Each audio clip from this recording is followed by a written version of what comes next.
Hello, my name is Jacob Smith, and this is my presentation over the Augusta Medical Hospital Cybersecurity Framework.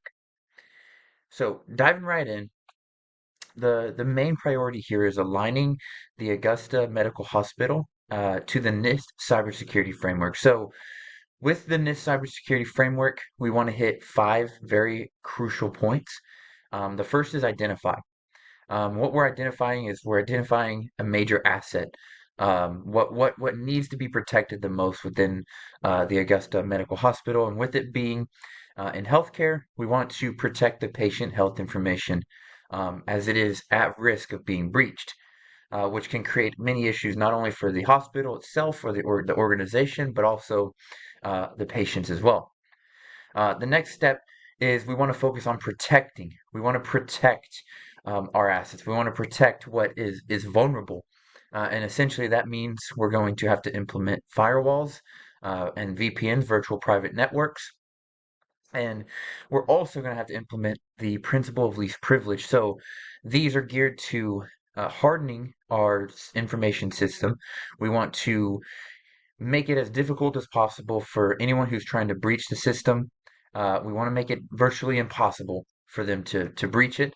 Obviously, we'll never be 100% successful, but we can make it very challenging for them.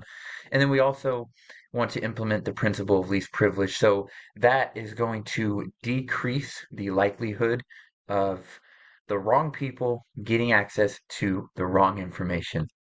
So that essentially means we're going to give employees and even not customers, patients, access to the information they need. One, for employees, the information they need to do the job. Patients, the information they need for their appointments, for their medication, etc. The third phase is detecting. So we want to be able to detect threats. We want to be able to detect vulnerabilities. So what that means is moving forward, we have to implement a system to continuously monitor the network. We have to keep track of network traffic, who's on it, what they're doing on the network. And then in conjunction with that, we can implement intrusion detection and intrusion prevention systems. So in the event that there is an intruder within the network, we can detect it earlier on and set course to eliminate that intruder, eliminate that threat, and protect the system further, which leads to responding. The fourth phase, we want to put a response plan in place. We want to isolate any potential security breaches. Um, Part of the responding is making sure everyone's on the same page. We need to train employees over the line of communication. So that means employees need to know in the event of a breach, in the event of a cyber attack, in the event of a security threat, they need to know who to turn to and how to turn to them. And then lastly, we need to isolate the event. We have to isolate, like I said before, once it's detected, we need to isolate it so it does not spread throughout the system and cause even more issues and concerns within our network. And then we need to recover. Finally, it's all full circle. We need to recover. So aligning to that recovery phase is it's all about getting a plan in place to get all of our affected systems back online as soon as possible. And then also learning from our mistakes, learning from what we've learned. Um, we need to incorporate documented lessons learned into an updated response plan. So the response plan needs to be updated regularly, and every time in the event of a breach, we need to write down what we learned, document what we learned, and implement it to our updated response plan. So diving into specific regulations that Augusta Medical Hospital must comply with. Being in healthcare, we have to comply with the Health Insurance Portability and Accountability Act. Everyone knows it as HIPAA, and basically that ensures patient health information security. We have to protect patient health information without a doubt, without question. We have to protect it. And then the second one is the Health Information Technology for Economic and Clinical Health, or high tech for short. And essentially, this regulation expands on data breach notifications and the protection of electronic protected health information. So it does go hand in hand with HIPAA. Organizational efforts and business needs. So I broke these out into three efforts or business needs, and I prioritized them. One being highest priority, three lowest priority, and honestly, they all fall in order. Um, with the organization wanting to take an existing system or an out-of-date system, implementing it to a new existing system, there's going to be a need to increase information security, especially because we deal with patient health information. We have to increase security. And after reviewing the information, our software is out of date. So we need to update software. We need to roll out patches. We need to increase technical controls, meaning we need to harden the system and restrict access to need those who need access most, who it's required for their job. And then we need to conduct regular security trainings for all employees. This will help decrease the likelihood of ignorance and the inevitable. Humans make mistakes, so making people regularly aware, employees regularly aware about our security, um, will help decrease the likelihood of a human vulnerability taking place. The second effort is to integrate the new medical system with the existing medical system. So priorities there. We have to roll out tests. You can't just throw it out to the market and see how it does. We need to test it in pockets. We need to verify that the system meets security requirements. It may excel with customers. It may be super user friendly, but it could be riddled with vulnerabilities. We have to verify that it meets system requirements, and we stay in compliance with HIPAA and high tech. And then again, we need to conduct employee training on the new medical system so that when the rollout is conducted, it's smooth. And then we the next organizational effort is obviously, with our focus being a new system, roll out a new system for patient access. We need to ensure that it has a smooth delivery. There aren't many complications with the use that customers have with the new system. And then we need to verify that the system is user friendly. It needs to be accessible and easily used by all varieties of people and intelligence. On to the next. We, as a healthcare industry, in the healthcare industry, we have plenty of cyber threats and vulnerabilities. Five main ones laid out before you are phishing. Uh, we will be we we will be under a phishing attack. It's inevitable.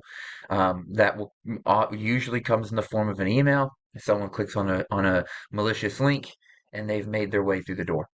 We have ransomware attacks. Obviously, with outdated systems, outdated software, ransomware attacks are more common. And when we're we're under a ransomware attack, we end up paying lots of money just to access the files. We should be able to protect it in the first place. We are always susceptible to data breaches.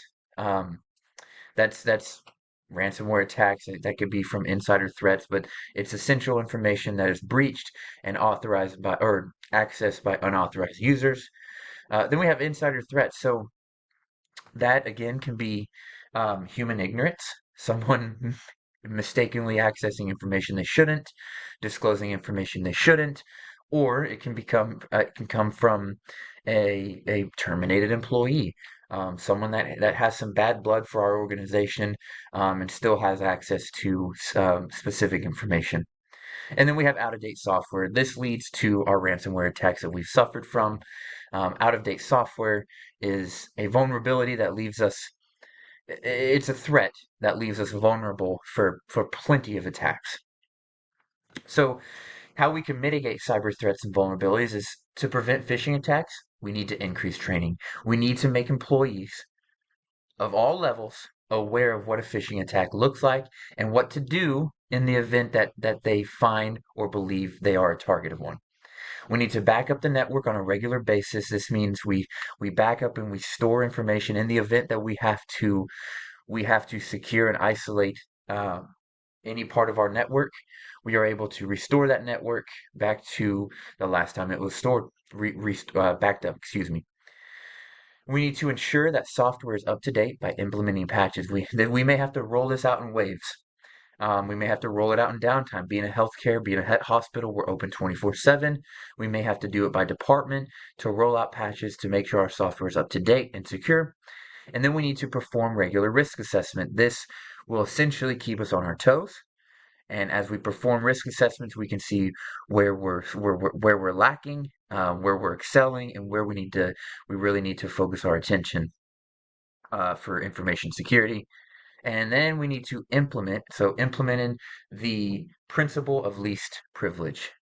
So again, that is a technical control, but what we need to do is we need to limit who has access to what specific information. Excuse me, I think oh, alrighty. We need to, so incorporating privacy policies for data collection.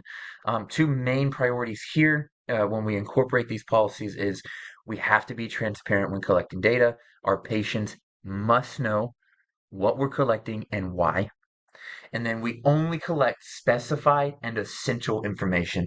So when we are collecting information, it has to be health related, has to be specific to what we were using it for. Uh, Incorporating privacy principles for data disclosure. So when we're disclosing information, again, transparency. I cannot harp on this enough. Transparency is so important when we are collecting, disclosing, or retaining personal information. And then disclosed data must be accurate and up to date as well. It must accurately represent the person or the topic at hand, whose information it is, and must accurately present. And then incorporating privacy principles for data retention. Data is only allowed to be stored for an assigned time frame. So whatever time frame we select, it has to be properly deleted, disregarded after that time frame. All data must be handled with integrity, confidentiality, and accountability. This means that when customers, patients trust us with their data, we hold it with integrity, we keep it confidential, we keep it accurate, we keep it up to date, and we keep it secure. So they know their information's accurate, they know their information's secure, and they can feel confident with us. And then finally, we have to prevent unauthorized users from accessing data. It is so incredibly important to protect personal health information. We have to stay in compliance with HIPAA and HITECH. We have to. With a new system rolling out, and then updated software and hardening the system, preventing unauthorized users from accessing data should be no problem to us. And finally, we have the impact of legal and regulatory standards. So what it's going to help is it increases security around our system. It protects our network. We harden the system. It requires granted access to specific data, meaning not just anyone can access any information. You have to be granted access to specific information. So it decreases specific network traffic. It protects patient health information. Again, that's complying with HIPAA and HITECH. It prevents data breaches from numerous threats and vulnerabilities. Those threats and vulnerabilities I discussed earlier. It limits and mitigates those threats and vulnerabilities. We'll never be 100% free from them. Attacks are they're ever evolving, but with our new system rolling out, we will also be ever evolving to combat those attacks. When in compliance, it also decreases the chance of expensive fines. We can eliminate any unnecessary fines by staying in compliance with HIPAA and HITECH. And finally, it increases customer confidence when using our new system and our hospital. They can trust that their information is secure, we are handling it right, and they will come back to us regularly and trust us with complete confidence. Here is my references. I appreciate your time. Thank you.